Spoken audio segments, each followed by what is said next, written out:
For Anatomy and Physiology assignment 1.06, in groups we made real-life to scale replicas of human bones.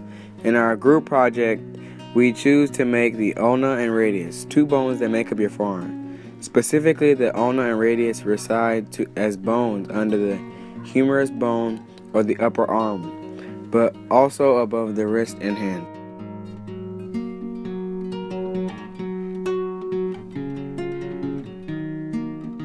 The materials we used to make the ulna and radius were used newspaper, cardboard, tape, and glue.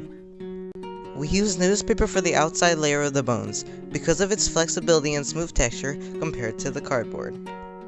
Cardboard was probably the most used out of all the materials. Cardboard provided us with a tough second layer and a transferable filling that was both strong and didn't take up that much space. Also, the cardboard's top side had an appearance of bone markings or blood vessels like within the bones. The other materials such as tape or glue were just to hold the bones together.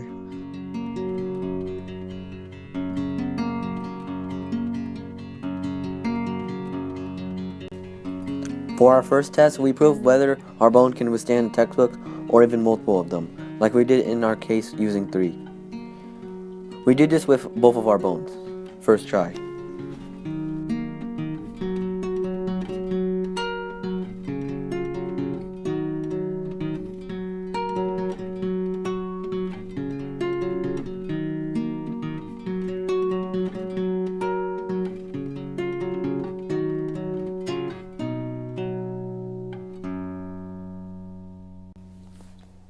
The second test was to see if whether or not our bone could protect a soft object, like an egg.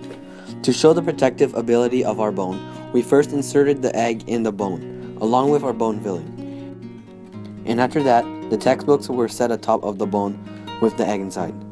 We then removed the book and filling, and the egg was perfectly unharmed with the protection of our bone.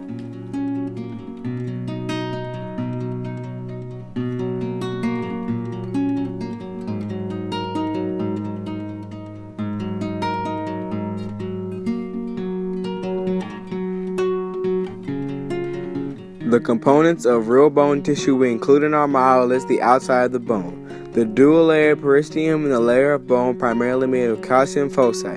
We show the dual-layered periosteum with the newspaper around our bone. Also, the layer of the dense bone of calcium foci appears as a series of concentric rings of bony material called the osteon, and all this is shown through the cardboard.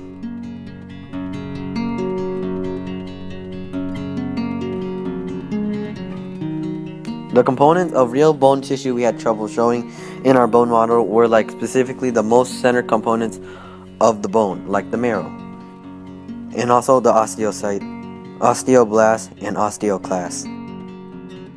The role of osteocytes, osteoblasts, and osteoclasts in bone repair include construction and the mending of the bone. Osteoblasts generate the bone shape and filling. Osteocytes are the filling that is derived from osteoblasts after sticking onto the original bone tissue already there.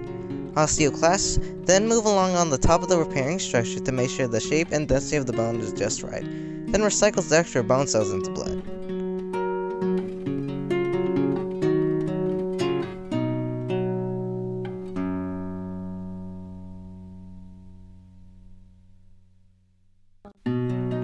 Some of the limitations of our project include showing the bone's functions, shaping the bone, and our schedules. We mostly had trouble with showing the inside parts of the bone, like the nerves and the different muscles inside of the bones, and the process in which our body heals the bones. And shaping the bone into actual radius or ulna in exact detail was also very difficult. Lastly, our schedules were in conflict in themselves because we couldn't meet up like other groups, and we weren't always able to be right next to each other to give advice or discuss about problems. If we had to redesign our group's model, we would probably either use different materials like clay or paper mache. We will also shape the figure of the bone almost, if not perfectly identical to the actual bone. Keep in mind that even though our bone models may not completely replicate the ulna and radius in shape and figure, we went for an approach that successfully completed the test and were close in capability of the actual bone in durability and toughness.